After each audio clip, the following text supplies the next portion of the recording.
you very much, Karen Bass, for your tremendous leadership. Under the leadership of Karen Bass, many of us had the privilege last year of going to Ghana to observe the 400th anniversary of the first slaves going across the Atlantic. America really there was no United States, but going across the Atlantic. It was a horrible, the kidnapping, the purchase of those slaves, the dungeons in which they were kept, and if they survived that, to be on a slave ship, and if they survived that, to be sold into slavery. And then everything that came from that. When we were in Selma, only just in March, we saw at Brian Stevenson's, one of his museums, a beautiful display, heartbreaking display, but children, little children saying, "Mama, Mama, has anyone seen our mother?" These children separated from their mothers. The cruelty of that. And that's why when George Floyd called out for his mother, when he was subjected to that knee in the neck, it was just a continuation of some horror that has existed in our country for a very long time. So Mr. Clyburn, Mr. Hoyer, our distinguished leader, Mr. Clyburn, our whip, joined Karen Bass, Leader Schumer, the two senators, leaders on this issue, Congresswoman Harris, Senator Harris, Senator Booker, in the Emancipation Hall, aptly named for those who built the Capitol of the United States, in their honor. We were there for 8 minutes and 46 seconds on our knees. My members will attest, it's a very long time. It's a very long time. And I graciously led them in falling over when it was over so that they could do the same thing. But here we are, the martyrdom of George Floyd gave American experience a moment of national anguish as we grieve for the Black Americans killed by police brutality. Today, this moment of national anguish is being transformed into a movement of national action as Americans from across the country peacefully protest to demand an end to injustice. Today, with the Justice in Policing Act, the Congress is standing with those fighting for justice and taking action. Let us, my colleagues, just go over some of those names of martyrdom. George Floyd, Jackson Davis, Oscar Grant. So sad. Breonna Taylor, Armand Arbery, Botham Jean, Terrence Crutcher, Philandro Castle, Freddie Gray, Walter Scott, Tamir Rice, Michael Brown, Eric Garner, Trayvon Martin. My colleagues, any other names you want to add? Sean Bell. You alone. Thank you. We cannot settle for anything less than transformative structural change, which is why the Justice in Policing Act will remove barriers to prosecuting police misconduct and covering damages by addressing the quality immunity doctrine. It will demilitarize the police by limiting the transfer of military weaponry to state and local police departments. It will combat police brutality by requiring body and dashboard cameras, banning chokeholds, no-knock warrants in drug cases, and end racial profiling. Will finally make lynching, Mr. Hoyer, a federal hate crime. And I support Chairwoman Bass and Representative Bobby Smith and our two distinguished senators, Harris and Booker and others, for their work in helping to pass H.R. 35 this year. Police brutality is heartbreaking reflection of an entrenched system of racial injustice in America. True justice can only be achieved with full, comprehensive action. That's what we are doing today. This is a first step. There is more to come. In the coming weeks, the House will hold hearings, mark up the bill. Once the House passes it, the Justice and Policing Act, Leader McConnell will he must swiftly take it up. Leader in the Congress, the President must not stand in the way of justice. The Congress and the country will not relent until this legislation is made into law. My colleague, Mr. Clyburn, is always getting awards for liberty and justice for all. That's what this is about. That's what our distinguished leader, Mr. Schumer, talked about in Emancipation Hall. I'm pleased to yield to the distinguished leader of the United States Senate, Democratic leader, Mr. Schumer. Mr. Schumer.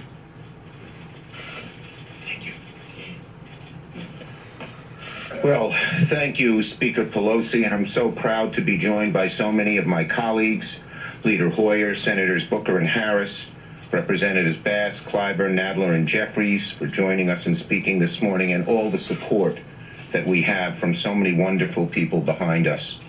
Over the past week, hundreds of thousands of Americans have engaged in peaceful demonstrations against police violence and systemic racism. This large, diverse group, so many of them young, gives us hope that Americans are prepared to march and fight to make this a more perfect union once and for all. And so today, we are taking the first of many steps, many necessary steps, to respond to this national pain with bold action. As my colleagues will explain, the Justice in Policing Act proposes crucial reforms to combat racial violence and excessive force by law enforcement through strong accountability measures, increased data and transparency, and important modifications to police training and practices. This has never been done before at the federal level. In the Senate, Democrats are going to fight like hell to make this a reality.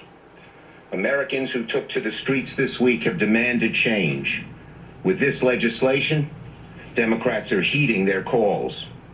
Now we must collectively, all Americans, raise our voices and call on Leader McConnell to put this reform bill on the floor of the Senate before July to be debated and voted on. Now, some Senate Republicans have acknowledged egregious wrongs, but few have expressed a need for floor action. Too many have remained silent. Maybe they're hoping the issue goes away. I promise them it will not. Democrats will not let this go away, and we will not rest until we achieve real reforms. Leader McConnell, let's have the debate, not just on TV and Twitter, but on the floor of the United States Senate. A divided nation cannot wait for healing, for solutions. The poison of racism affects more than our criminal justice system. It runs much deeper than that. There are racial disparities in housing and healthcare, education, the economy, jobs, income, wealth. And COVID has only placed a magnifying glass on them.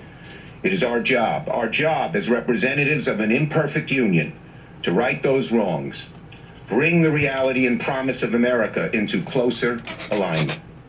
Equal justice under law is one such promise. That's what this morning and the Justice in Policing Act is all about. The centuries-long struggle to make those words actually true for Black Americans and every American. Senator Hoyer, Congressman Hoyer. Leader Hoyer. These are serious times. I walked across the Edmund Pettus Bridge 15 times, hand in hand with my brother John Lewis. My grandchildren have been there, my daughters have been there.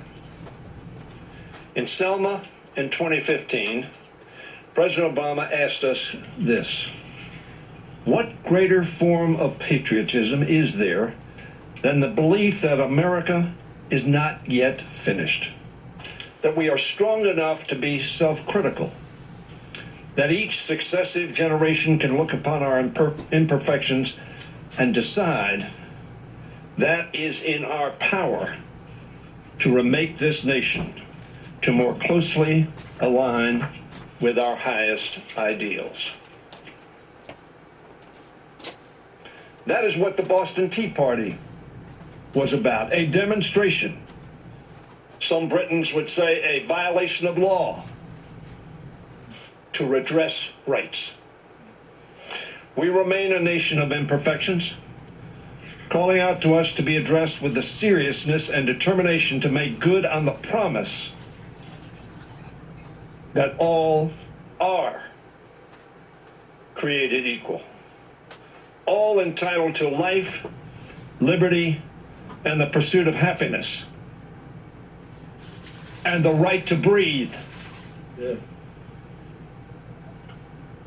the right to have their lives matter. We've heard our people cry out, "I can't breathe." We've heard our people speak out, "Black lives matter." Black lives matter. The protests we've seen in recent days are an expression of rage born of despair.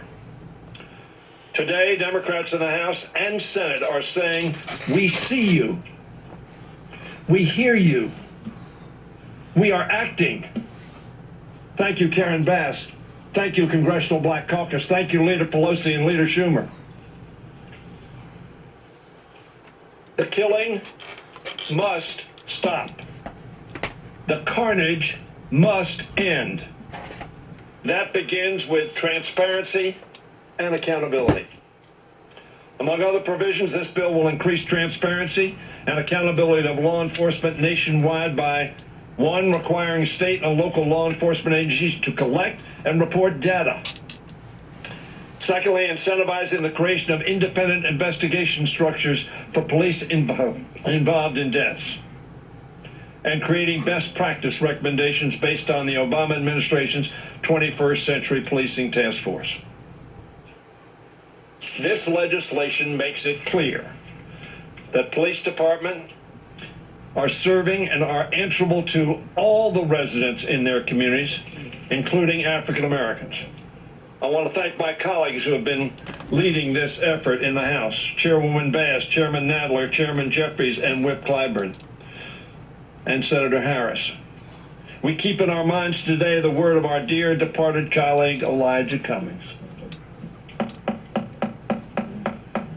We are better than this. And now it's my privilege to introduce a former mayor of a great city in our country, a representative of the state of New Jersey, and a leader in this effort, Senator Cory Booker. We are better than this.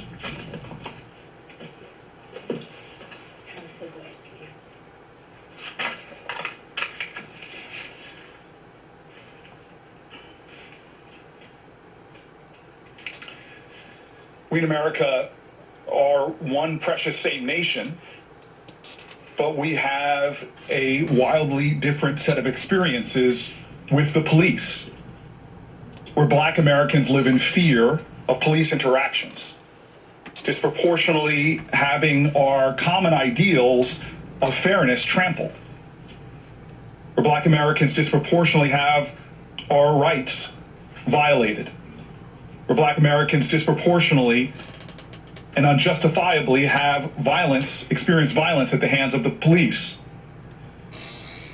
and where Black Americans, unarmed, are killed by police at grievous and wretched rates. In this moment in America, knowledge of this and acknowledgement of this is necessary, but it is not enough. Empathy and sympathy and words of caring for those who have died and suffered are necessary, but it's not enough.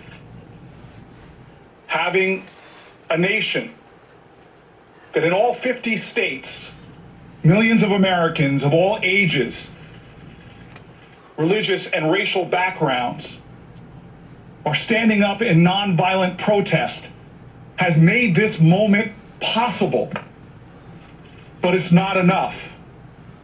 We must change laws and systems of accountability.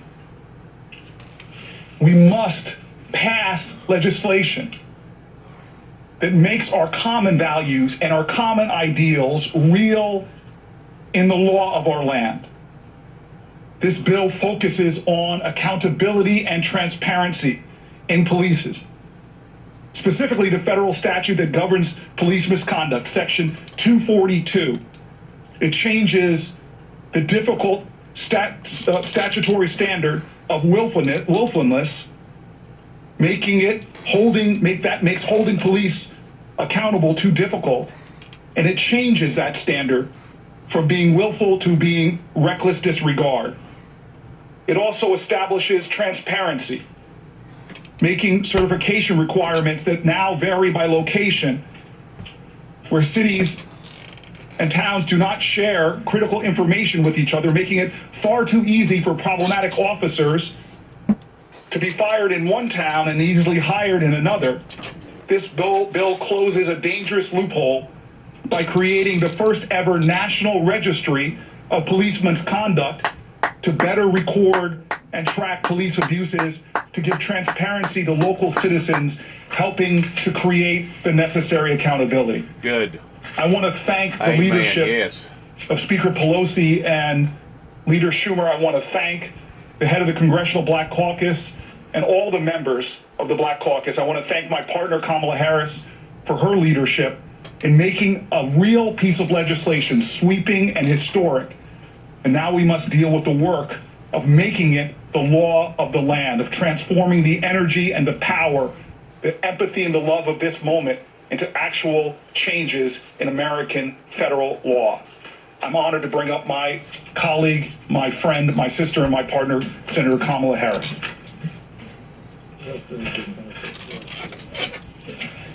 Thank you, Brother Corey. Thank you to Speaker Pelosi, Leader Schumer, Leader Hoyer, Whip Clyburn, CBC Chair Karen Bass, my brother Cory Booker, Chairman Nadler, and Chairman Jeffries, and everyone for the work that so many of you have been doing for decades. For decades. Shouting and passing or writing legislation and requiring that America take seriously this issue of policing and take seriously the issue that when the people are marching in the streets, it is because they are fully aware of the history of this issue in America, and they've had enough. So I thank all the leaders here for what you do. And we're here because Black Americans want to stop being killed. Just last week, we couldn't even pass an anti-lynching bill in the United States Senate. So when we look at where we are now with this piece of legislation, we have to understand, yes, as a country, we've seen great progress, but just last week in the year of our Lord 2020, we could not get an anti-lynching bill passed in the United States Senate. But we are here today with common sense solutions to hold, at least at the federal level, to hold police accountable. But we know this is an issue that is not just at the federal level. It is at the state and local level as well. But we are here today to say in our position as leaders in our federal government that reform and change must happen, and it must happen now. And let's be clear, reforming policing is in the best interest of all Americans. It is literally in the best interest of all Americans, because this is a basic matter of fairness and, as so many have said, justice. But to be clear also, there is a broader issue that is not being addressed in this bill. And that is what we must do as a nation to truly achieve safe and healthy communities. Part of what has been upside down in policing policy in America is that we have confused having safe communities with hiring more cops on the street, as though that is the way to achieve safe communities, when in fact, the real way to achieve safe and healthy communities is to invest in those communities, in affordable housing, in the ability for home ownership, jobs, funding our public schools, giving people access to capital so they can go grow those small businesses that are part of the leadership and the health of these communities. So ours is a bill that addresses a very specific matter under a larger umbrella of all that must be addressed. When we talk about the need for safety and safe and health communities in America, this specifically is a bill about accountability and consequence for bad behaviors by those who have been invested by society and the people with the ability to wear a badge and carry a gun. And let's be clear, many in America right now already live in places with minimal police presence. Go to any middle and upper class suburb, and you will not see the kind of presence of police that you see in other neighborhoods. But you will also see in those communities that those families have jobs that allow them to pay the bills and keep a roof over their head. You will also see in those communities thriving schools. You will also see in those communities access to affordable health care, or families that can afford access to health care. So what we are doing today is saying that we need to have consequence and accountability in America for policing, but we also know that this is not the way that we are going to achieve healthy and safe communities. It is but a part of a much bigger issue that we still must address. So in closing, I'll just mention a few of the other points that are in the bill that are very important. And I say this as a former prosecutor. We need a national use of force standard. Right now, the question asked if there is police misconduct and excessive force is to ask of that use of force, was it reasonable? Well, as we all know, we can reason away just about anything. The appropriate and fair question to ask is, was it necessary? So part of what our bill will address is a national use of force standard, independent investigations. Again, as a former prosecutor, I can say, no matter how well-intentioned the prosecutor of a DA's office, when they are confronted with dealing with misconduct by a police officer who serves in a department they work with every day, at the very least, there will be an appearance of conflict, even when none is intended. If a justice system is going to be robust and real, it must not only do justice, there must be an appearance of justice and confidence by the public that justice is being done in that place. So independent investigations, and then the last piece that I'll add is the pattern and practice investigations. Under President Obama, under General Holder, these were robust, where when there was a finding or an accusation that there was a pattern and practice within a law enforcement agency, the federal government would do investigations. Well, those under this current administration have practically been shut down. They need to be reinstated, but also what we are saying is to give it teeth. In addition to what has been done in the past, we will grow on that progress by giving the Civil Rights Division of the Department of Justice subpoena power. So when police departments do not comply with requests, they will be required to by responding to a subpoena. And so my final point is, again, that it is time for this, and I'm so heartened by all of the colleagues we have in the United States Senate, like Leader Schumer, who have banded together in support of this, and there's more work to be done, but I applaud all of the leaders on the stage. Thank you. And I will now introduce Karen. You go. Let her I'd like speak. to bring up the Majority Whip, Mr. Jim Clyburn. Thank you, Madam Chair, to Speaker Pelosi, Leader Schumer, Leader Hoyer, Chairleader Bass, and all the other members who are here today. With liberty and justice for all. When I was a kid growing up in the little town of Sumter, South Carolina, we said the pledge every morning. And it ends with that phrase, with liberty and justice for all. A vision that we all knew in that little town was simply a vision. And when we were trying to put together our response, what was then CARES package, I said on a telephone call that this gives us a tremendous opportunity to restructure things in that vision. I was mocked for that. I was attacked for wanting liberty and justice for all by various media. I don't back away from that. We're here today in search of that vision, liberty and justice for all. Now, you've heard what's going to be in this legislation. I want to say two things. First, to those who are responsible for writing it.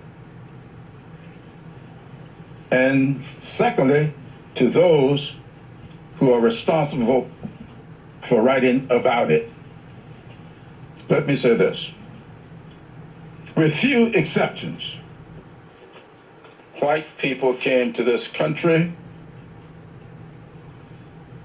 willingly in search of a new world full of liberty and justice for all. With few exceptions, black people came to this country against their will, chained, shackled, and came to these shores enslaved, and stayed that way for 244 years. Think about how long that is. How many generations that is. It was a long time, 8 minutes and 46 seconds. That was a long time to be on one knee. But for 244 years, there were plenty knees on the necks of blacks who came to this country. And so as we write this legislation, and as you write about this legislation, please keep those two divergent sets of experiences in mind. We are still in search of a more perfect union. We will always be in search of a more perfect union. We must not allow any force in whatever office one may hold to turn the clock back on that pursuit. And with that, I'm pleased to introduce and present the Chair of Judiciary, Jerry Nadler, my classmate.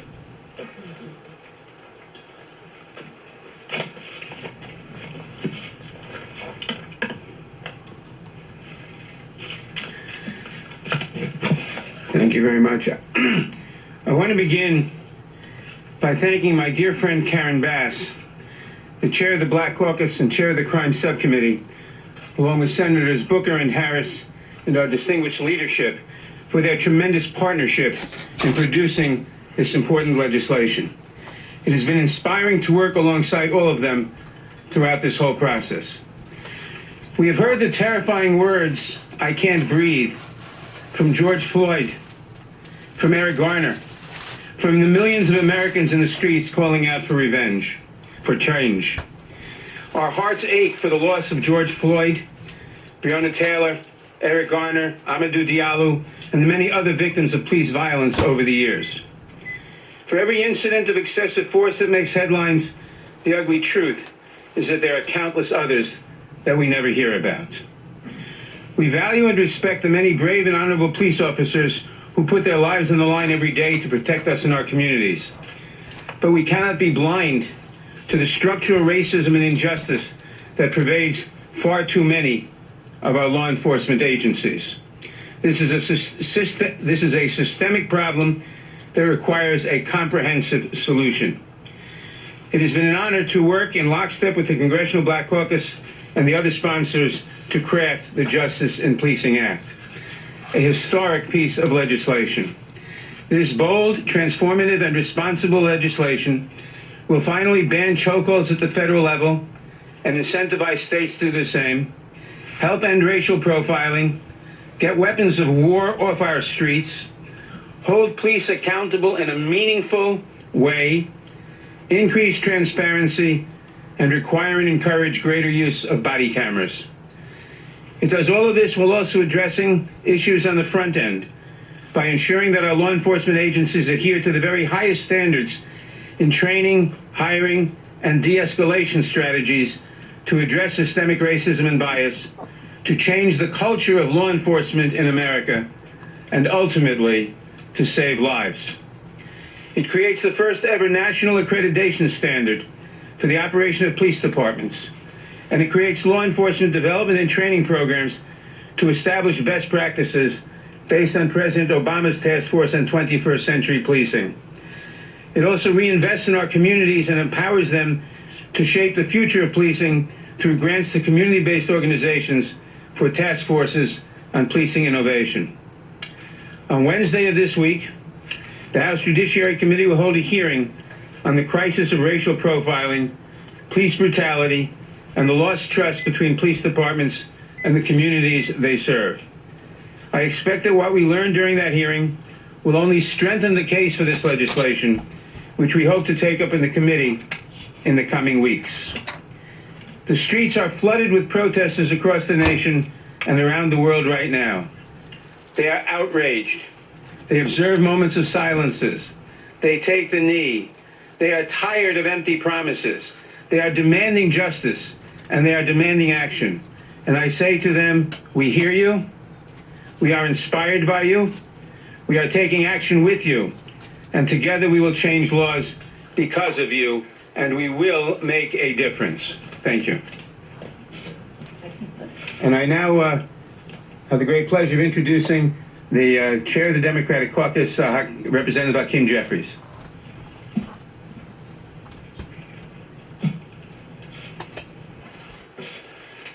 Thank you, Jerry. To Chairwoman Bass, Speaker Pelosi, Leader Schumer, all of my colleagues in government, I'm appreciative of your leadership and of what this moment represents.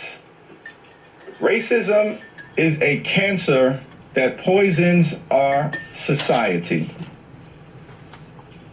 And today we take a step toward addressing it by trying to eradicate the malignant tumor of police brutality, far too often disproportionately directed at unarmed, innocent, law-abiding African-American men and women.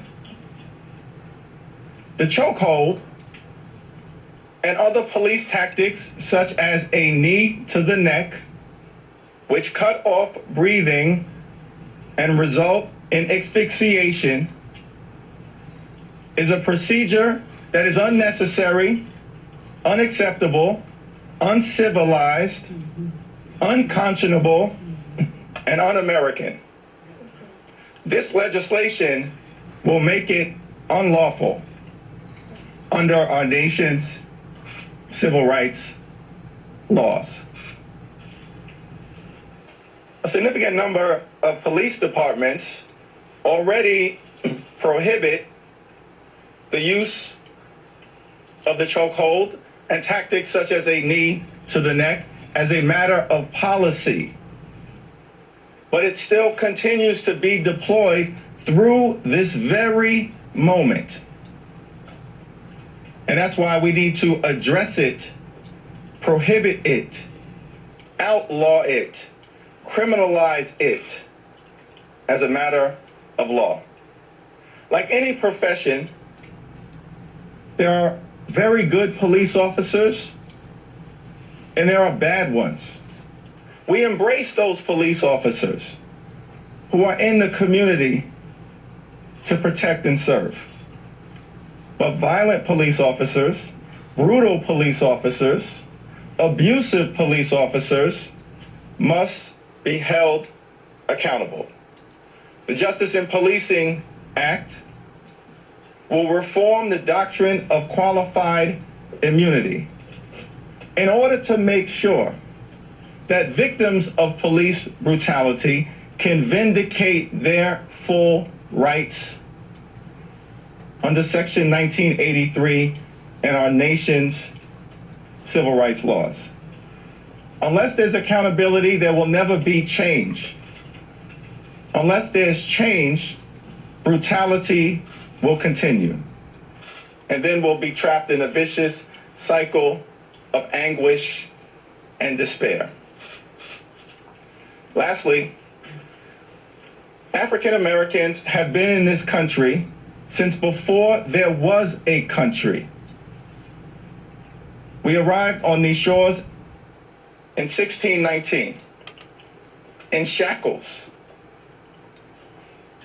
And as a result of our blood, our sweat, our tears, our intellect, our ingenuity, our hard work, we helped to build this great country. And all we've ever wanted is to be treated equally. Not better, not worse, equally. Why has that been so difficult to achieve? That's all we've ever wanted.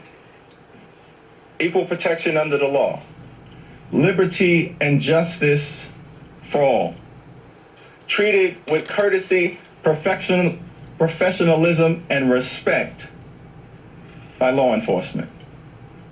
All we've ever wanted is to be treated equally.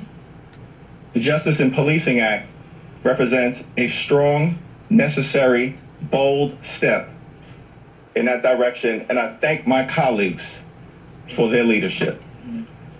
I now yield to the distinguished chairwoman of the Congressional Black Caucus, Karen Bass. Thank you, Mr. Chairman. Next year will be the 50th anniversary of the Congressional Black Caucus.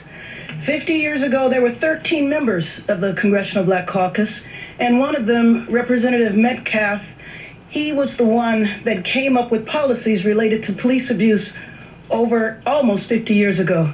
So it is in their history, their legacy, that we stand today and to continue on. And I just want to thank all of my colleagues that are here today, because we're not in session today, and you came in specifically for this. And I just want to thank you for being here and for standing in solidarity with this legislation. Let me say also that one of the beauties of this bill is that many members of the Congressional Black Caucus have legislation, individual bills that are a part of the larger bill because they've been working on it for so long.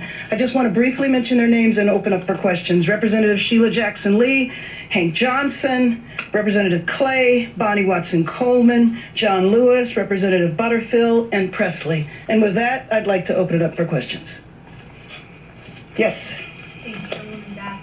Because there are so many of you here today who believe in this legislation, I was wondering if you could, maybe with a show of hands, demonstrate how many of you are confident that this legislation can actually cross the finish line, that it can actually become law in this current political environment. You want us to raise our hands? Sure. There you go. Confidence in President Trump? That's part of it. Can I just say that one of the things that gives us confidence is the fact that there are thousands of people around this country marching. There is a movement that has caught fire, that is multiracial, and that has also spread around the world. And we need to think about how the United States appears around the world when we go out and promote human rights. The world is looking at us. That's going to help us over the finish line.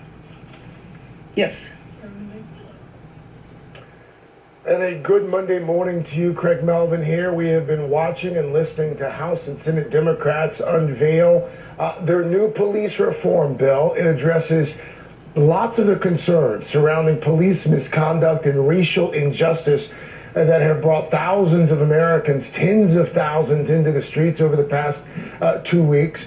Before that press conference, Democrats held a moment of silence for George Floyd. It lasted 8 minutes, 46 seconds, lawmakers taking a knee.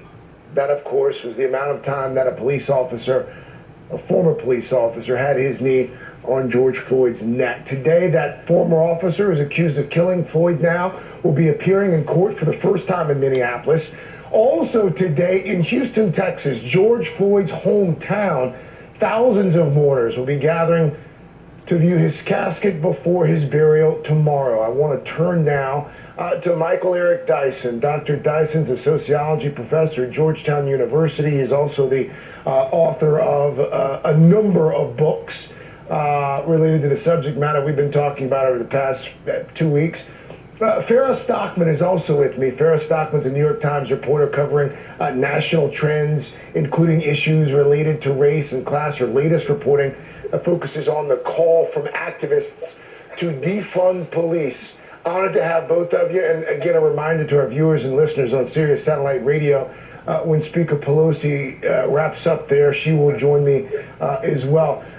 Dr. Dyson, let me start with you. From what you just heard there, Democrats, are they meeting the moment with this proposed legislation? Well, I think absolutely right. I think that they are making a concerted effort to address the most glaring disparities between communities of color, especially black communities, and the treatment by the police that is routinely afforded suburban Americans or white Americans and other places. So I think the necessity of engaging in serious, sustained reflection, legal remedies, legislation geared toward addressing the need, in some instances, of defunding the police, in other instances of restaffing their public services of safety so that the most significant resources can be directed toward people who need them. And then finally, trying to, in a sense, make unsexy the addiction to violence toward black people in policing. And that's something that has to be addressed directly, but I think they've made a sincere effort toward that goal. Banning chokeholds, eliminating no-knock warrants for drug offenses. Of the things that they just outlined there, Michael, what do you think the most significant measure in that bill is? What would make the biggest difference right now? Yes, all of it. but if we say, obviously the chokehold and putting knees on the back of black people and then, choking, that we've seen since George Floyd, several videotape or video recordings of police who continue to apply the chokehold to African American people. That's got to be the most immediately effective, because ultimately it preserves life long enough for somebody to file a complaint against the police and to live to tell their stories. If we have police people on the streets being judge and jury executing black people without due process or the legal warrant and limit of the law, we are living in a barbaric society. Amen. One of our law enforcement analysts, of course, Bill Bratton, who ran the New York City Police Department during the Eric Garner case, he said last week that he was surprised that there were still so many departments all over this country that allow chokeholds, in some cases strangleholds, to be used. Farrah, let's talk about this phrase, defunding the police. A lot of protesters are calling on cities to defund the police. Walk us through what that means to these activists and in terms of, I guess, the practical effect of that. Well, first, I just want to talk about the chokehold. The fact that so many departments ban it, but it's still in use, speaks to the point of these activists. They say you can pass these laws, but if the laws aren't followed, you can pass policies, but if the policies aren't followed, I think what these activists are saying is that they're tired of reforms and promises for reforms that don't actually change their daily lived existence. And so they're coming from a place of radical change and saying, let's not beef up community policing, let's not fix this system because it's too broken. At least that's what they're saying in Minneapolis. And so in Minneapolis, we saw a majority of this Minneapolis City Council yesterday declare their support for dismantling the police department. And so it's quite momentous that activists have been asking for this, and it was a fringe demand for so many years, and now the majority of the Minneapolis City Council are on board with it. And so what does it mean? What are we talking about when we say defund the police?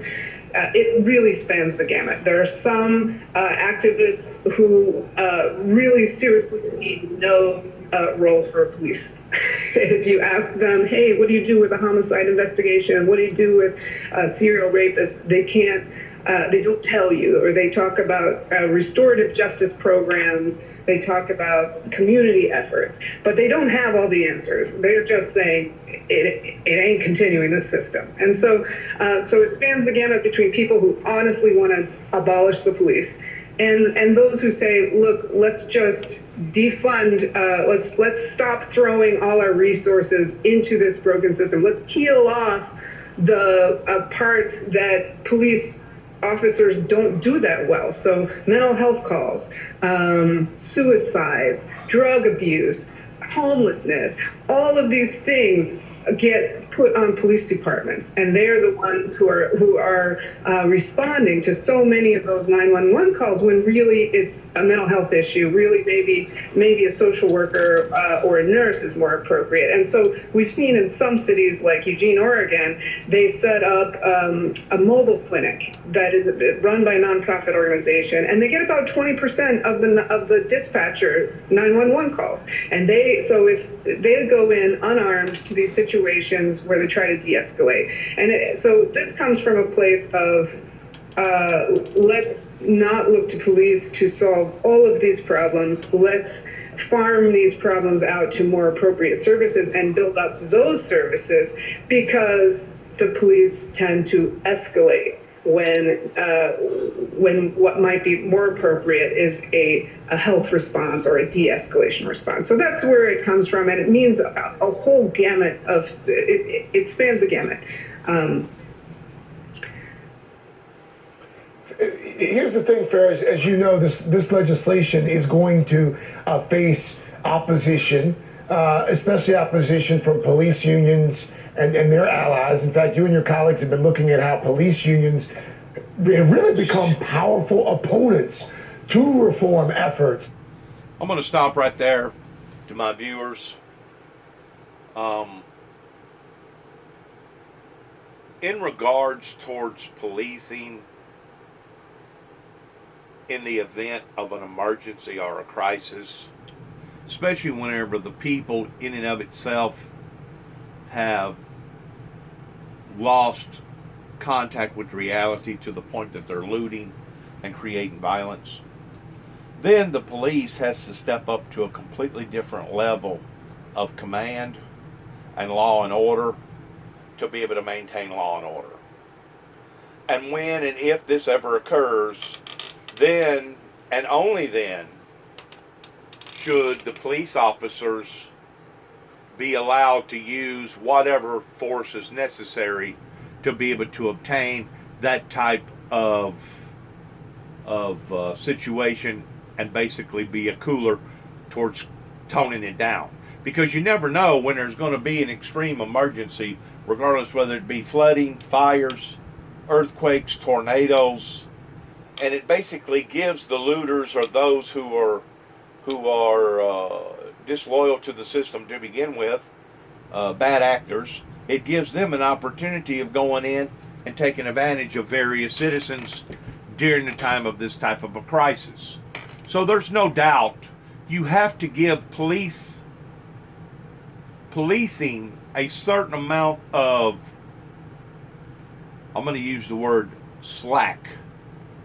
You have to give them a certain amount of slack based around a case-by-case incident towards how aggressive that aggressiveness is deemed necessary during the time that they have to do what they're doing.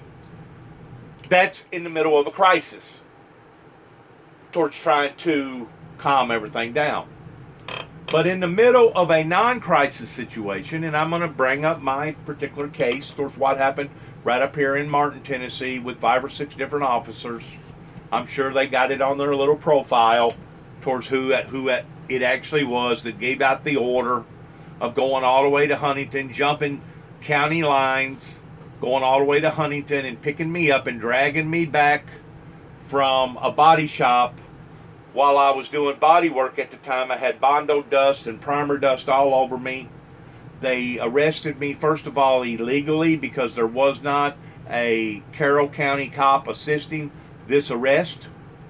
There wasn't a witness to this arrest in Carroll County. They just come into this man's business and arrested me cold-heartedly.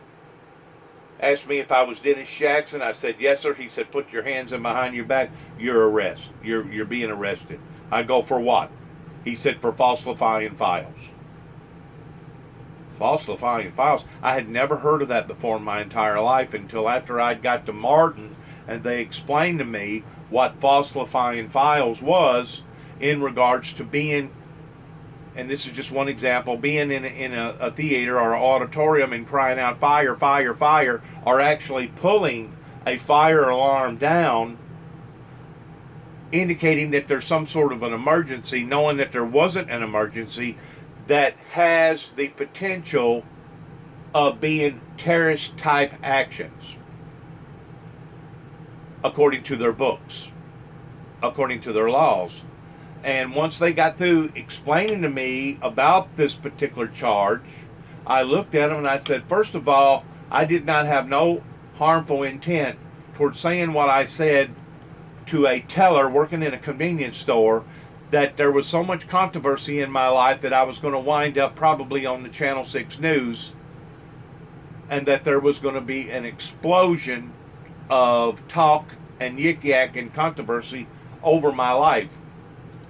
I go, secondly, just because you use the word explosion, you can have an explosion of different things that happens in your life metaphorically, and you have absolutely no harmful intent whatsoever. That went through the chief, or the assistant chief, went through his mind just like total air going through one ear and out the other, and they went ahead and continued to charge me with falsifying files. During the time that I was arrested, I made bond, which at the time I was on a $50,000 bond, obviously for safety concerns to the community, but I went ahead and made bond and had to throw away $5,000 immediately just to get out of jail. Secondly, I had to hire an attorney by the name of Benjamin Dempsey to help to represent me in court pertaining to this particular case. Thirdly, I lost my job in Huntington. Fourthly, I lost my wife. She wanted a divorce. And fifthly, I wound up ultimately losing about $500,000 because of that divorce. So there was 5 whammies that hit me all at once. And because of it, whammy number 6 was moved completely out of the area, and I went to Davidson County and started living up around Nashville, Tennessee, working towards doing auto body work. This was in 2005. Because I had bad representation, the attorney wanted me to plead guilty, but no time served, and I would be put on a 12-month probation period during that time that I went ahead and accepted as a plea bargain from the judge. I shouldn't have never accepted that. At the time, I was very unfamiliar with their sly ways towards how that the system wants to create a paper trail around a particular individual, and then once they have created a paper trail illegitimately, then if you ever get caught doing something else, it intensifies the paper trail. That's the scheme of the unjust doingses of what they do, but yet now, whenever they themselves make a mistake, it gets covered up in the eyes of the system. So yes, the system is totally broken. It is rotten from the inside out, and it begins with the people that allows for a system to manipulate its people and its citizens this way. I am so glad today, even though it has taken the bloodshed of many, many lives in many, many years, but I am so glad today that finally the House is beginning to move on reforming our police justice system. On almost every occurrence that has happened in my life, not almost, every occurrence that has happened. It has been because of misguided authority figures, regardless whether it was a judge, a mayor, a police officer, that has illegitimately tried to stain and ruin my record. Beginning in 1983 in a little town called Kenton, Tennessee, not too far away from 291 Thompson Road, Sharon, Tennessee, zip code 38255. One event after another has occurred with police officers, just like the event that happened in Martin, Tennessee, with a group of police officers. And like I said, whenever there's 4 or 5 police officers that is engaged in the same type of conduct, one questions the authenticity of their conduct because there's so many of them that's sticking together. This is the confusing barrier according to the supervised engagement of these type of police academies all over the countryside. This law that they're trying to pass maybe will bring transparency to the degree that if there is a bad apple in the bunch, not only will various administrations know about the bad apple, but that the bad apple will be displayed openly and publicly before we the people. That way we the people can shame that particular person for their misguided, mishandling behavior. During the time that I was questioned in Martin, Tennessee, there was only one officer that stood up in my defense that said, wait a minute, Mr. Jackson wasn't doing nothing but passing out Bible material, telling his story, and he's been doing this now for quite some time. This was in 2005. You keep in mind, I've been out in the eyes of the general public since 1989, passing out material and promoting my message of peace, love, forgiveness, and justice here upon to the earth.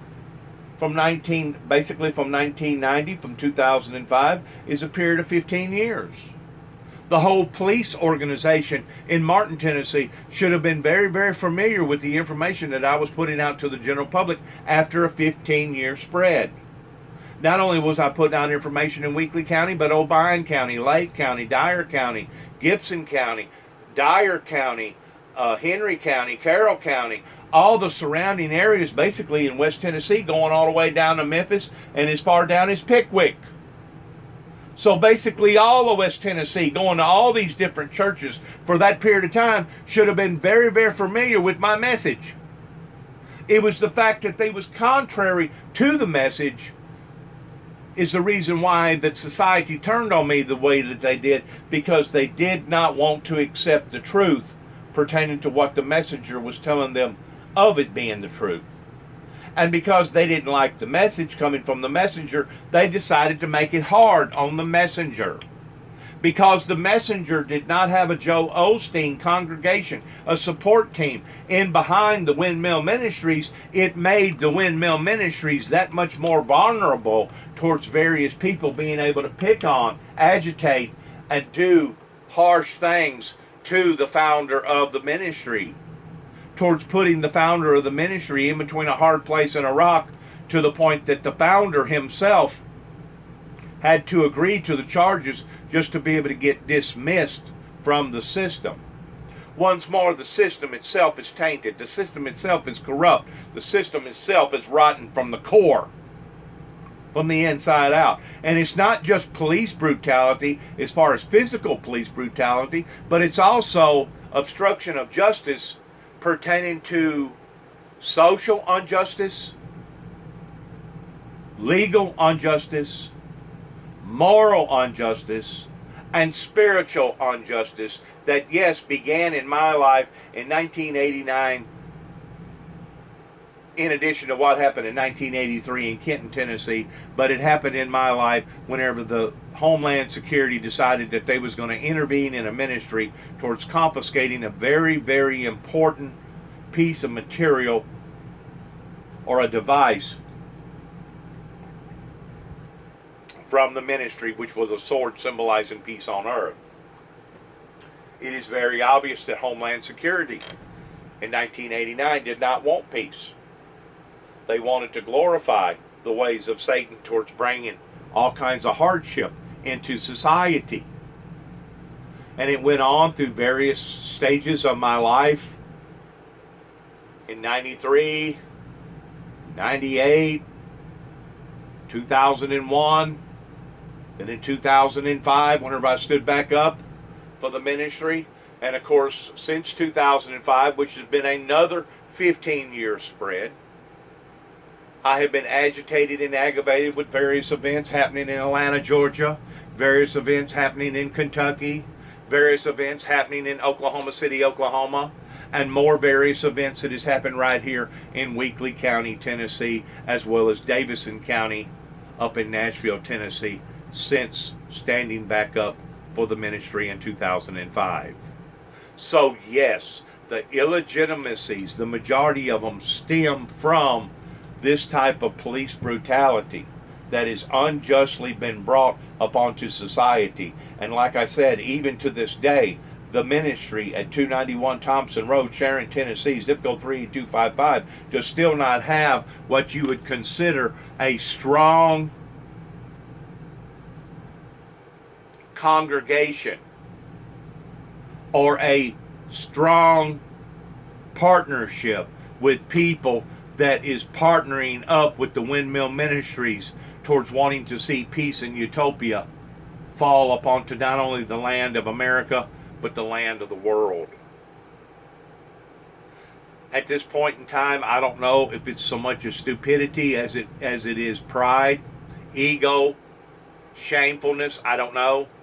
But the fact of the matter is, the more that the white man keeps talking about peace, peace, white man speaketh with forked tongue, I realize that the white man in reality don't want peace, because if there was peace, look at all the different departments that would have to shut down and seek employment elsewhere pertaining to your probation systems, your prosecuting attorneys, your defense attorneys, your jail industry. A lot of your judges would not be seeking the type of employment that they get paid now on, etc., etc., etc.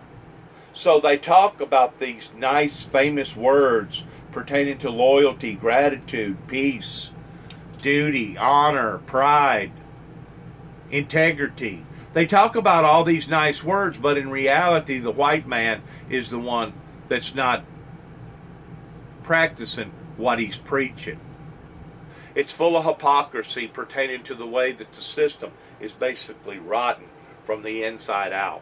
And until we as a society decide that we're going to conform the way that these police officers handle themselves in the eyes of the general public, I'm pretty sure that things is going to escalate and continue to get worse and worse and worse. So thank God today there has been some sort of an attempt to re-reform the police Department of Justice systems all over this country, and hopefully maybe even all over the world, to the regard that not only does black lives matter, not only does red man's lives matter, not only does yellow man's lives matter, not only does white man's lives matter, but all people's lives matter. And it's time that we decided as a society that we was going to get this and get it right.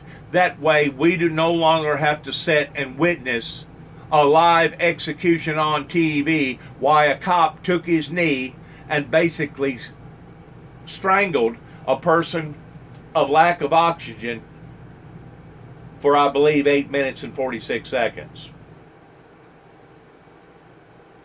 If a person cannot see this, obviously they're on another planet and they're looking at the telescope backwards to the point that they cannot see this or understand what's going on.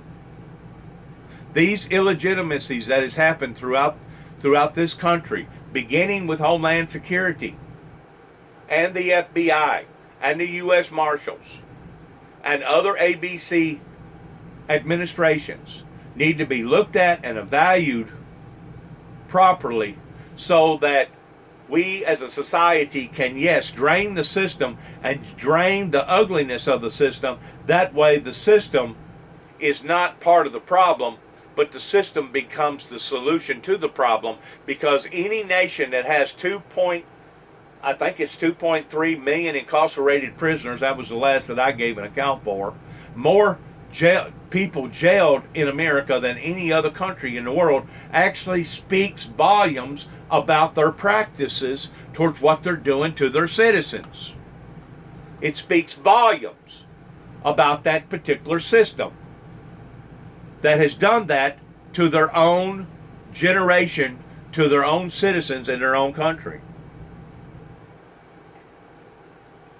We as a society must continue to believe in ourselves and believe in the system that we have set up for ourselves, that it will be a benefit and not a disbenefit.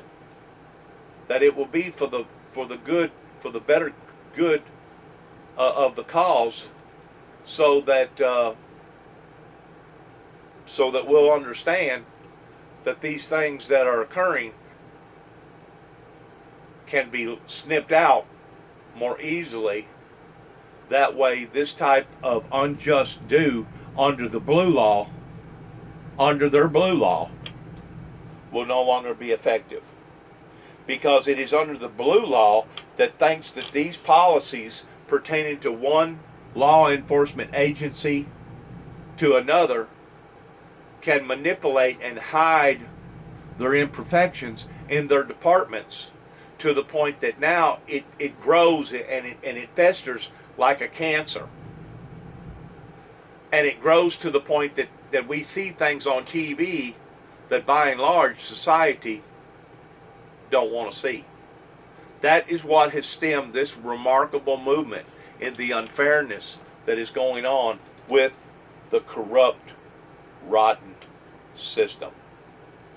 So may we as a society continue to realize that until we take our legislators, our lawmakers, and do what they're doing right now, there will never be a solution to the problem. So maybe this is the first step in seeing an overhaul, a reform, in honor of that man right there, George Floyd. George Floyd's life, if it stands for anything, may it stand for the fact that we as a society are tired of seeing these live executions and tired of being involved in experiences that we know is unjust and unfair to the poorest of the poor and the weakest of the weak. I'm going to end up with my conversation like this.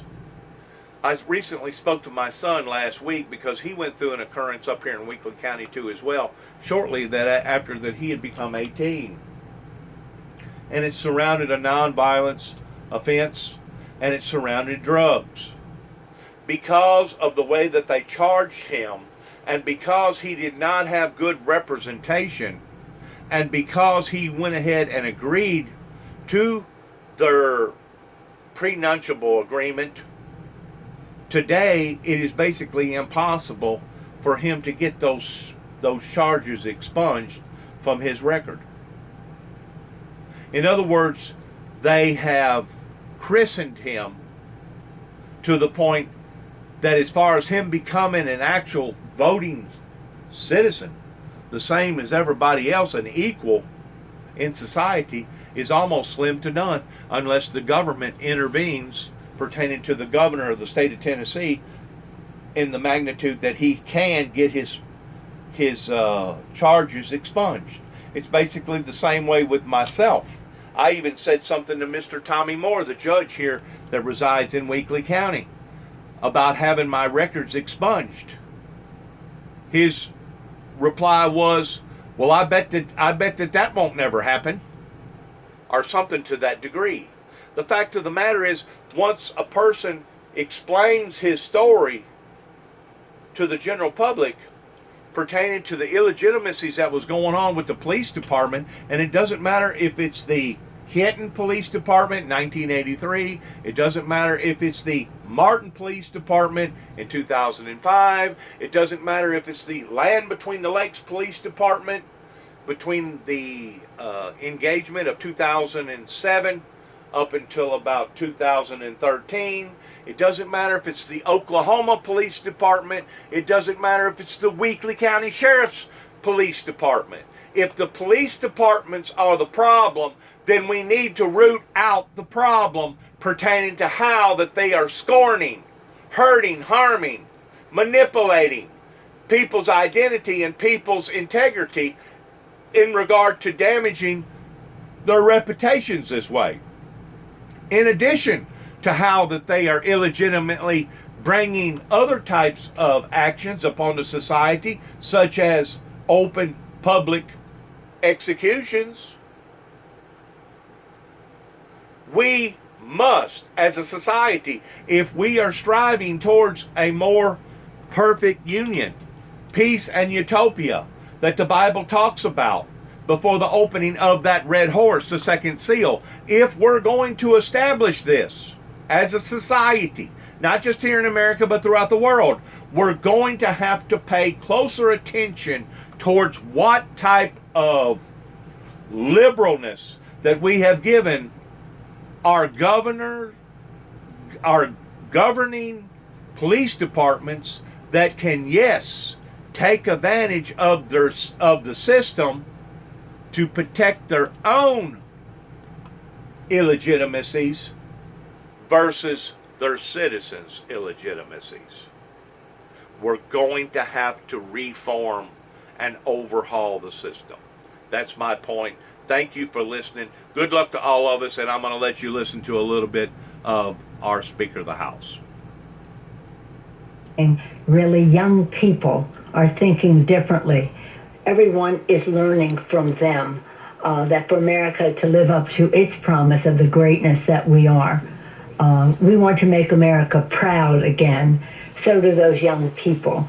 So I believe this is an opportunity.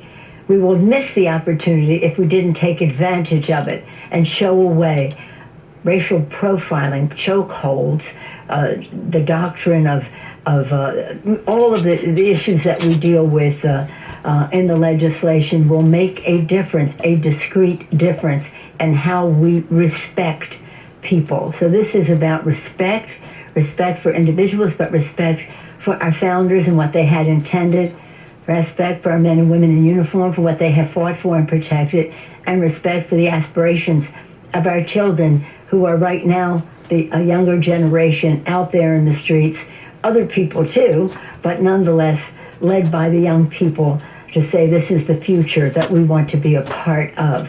Let's not think in old ways.